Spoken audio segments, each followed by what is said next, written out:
Il est 8 heures. Et vous êtes sur la radio numéro 1 sur l'info, le sport. À présent, le bulletin Afrique avec Denise de la Fafiette.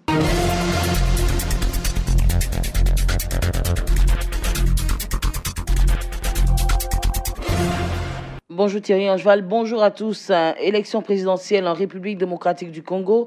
Kabila en réunion avec ses proches pour choisir un candidat. Le président congolais Joseph Kabila a convoqué hier mardi les cadres de sa majorité à une réunion avec pour ordre du jour la désignation d'un candidat à l'élection présidentielle à la veille de la date butoir. Jérôme Kouakou.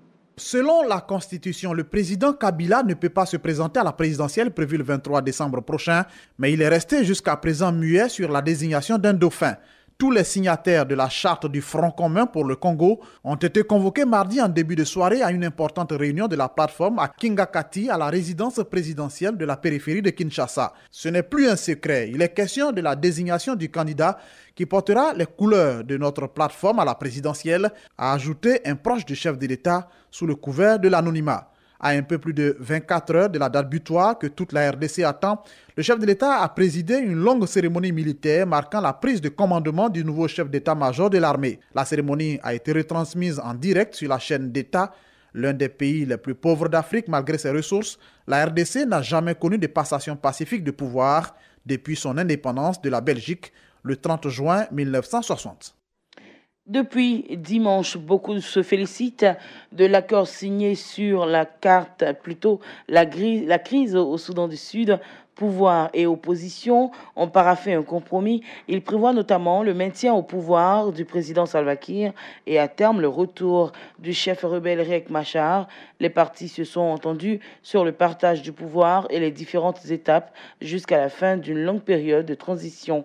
Pour autant, le contenu du texte soulève un grand nombre de questions, nous dit Régis Kofi. L'accord de Khartoum n'est pas synonyme de paix définitive. Loin de là, les partis vont continuer à négocier pendant plusieurs semaines au Soudan pour régler des sujets non traités. Ensuite seulement, un accord final doit être signé. Il ouvrira une pré-transition de 8 mois. Pendant ce temps, une commission planchera sur le fédéralisme. Elle devra déterminer le nombre et les frontières de nouveaux États qui composeront le pays. Si elle échoue, un référendum sera organisé. C'est totalement irréaliste vu l'insécurité, la logistique et le nombre de réfugiés, a réagi un expert. De plus, la question divise les politiques. Le gouvernement veut créer 34 États. L'opposition refuse catégoriquement. Si le processus n'a pas encore déraillé, la pré-transition sera suivie d'une transition de 3 ans. En théorie, ce n'est qu'à ce moment-là que Riek Machar entrera au pays, puisque pouvoir et opposition se partageront les postes au gouvernement jusqu'au niveau local. Un processus très long, très cher, dont on se demande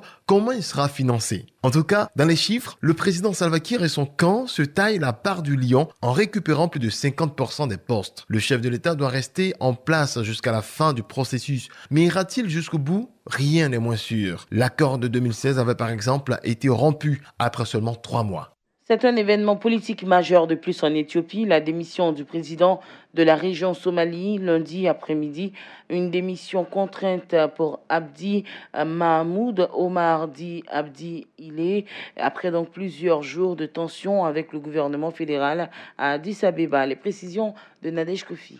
L'armée est même intervenue plusieurs fois dans la capitale de la région, Djidjiga, officiellement pour mettre fin aux exactions de la milice locale somalie. Un cycle de violence qui a fait plusieurs morts. Difficile de donner un bilan chiffré précis car les autorités ne communiquent pas.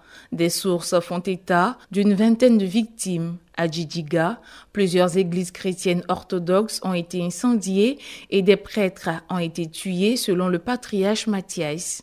Des témoins accusent la Liyu Police, la police spéciale en Amharique, une unité créée il y a une dizaine d'années officiellement pour contrer la présence des islamistes à Shebab et des rebelles indépendantistes. Cette milice est aussi accusée de mener des actions violentes contre les habitants de la région somalie d'Éthiopie et contre les Omoro voisins. Le week-end dernier, certains habitants Oromo de la zone ont agi en représailles.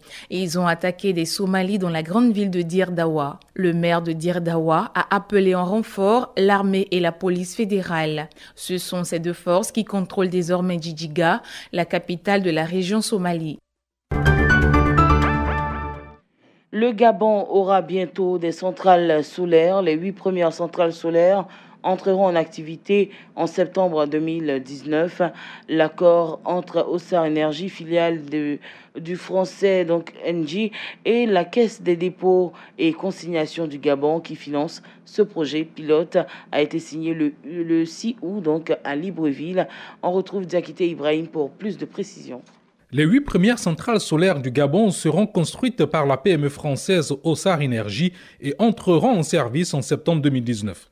Franck Tannery, qui dirige l'entreprise française, filiale de Engie, a signé un accord en ce sens le 6 août avec Herman Régis Nzondou, le directeur général de la Caisse des dépôts et consignations du Gabon, qui finance le projet dont le montant n'a pas été dévoilé. Concrètement, la CDC va acquérir ces unités pour les louer ensuite à la Société d'énergie et d'eau du Gabon qui gère le réseau électrique gabonais. Entre 80 000 et 100 000 foyers bénéficieront de cette énergie propre. Ces centrales produiront de l'énergie photovoltaïque d'une puissance cumulée de 2,2 MW avec un dispositif de stockage intégré. Elles seront implantées dans plusieurs villes dont Ndjolé, Ovan, Boué, Makokou et permettront une économie d'1 million de litres de fuel par an. L'arrivée d'unités de production photovoltaïque permettra de diversifier le mix énergétique. Ce projet piloté par le ministère de l'Eau et de l'Énergie vise à réduire la consommation du fuel dans la production de l'énergie. Il constitue un test en vue de la construction d'une centrale solaire de 60 MW à Libreville. La CDC finance également le projet B-Box à hauteur d'1 milliard de francs CFA. Il s'agit de fournir un kit, à savoir 4 ampoules, une lampe torche baladeuse, une antenne, un box géolocalisateur, d'une télévision de 15 pouces et d'une radio, à des foyers situés en zone rurale et non connectés au réseau électrique national. Et c'est la fin de ce bulletin Afrique sur Radio Côte d'Ivoire. Merci de nous avoir suivis.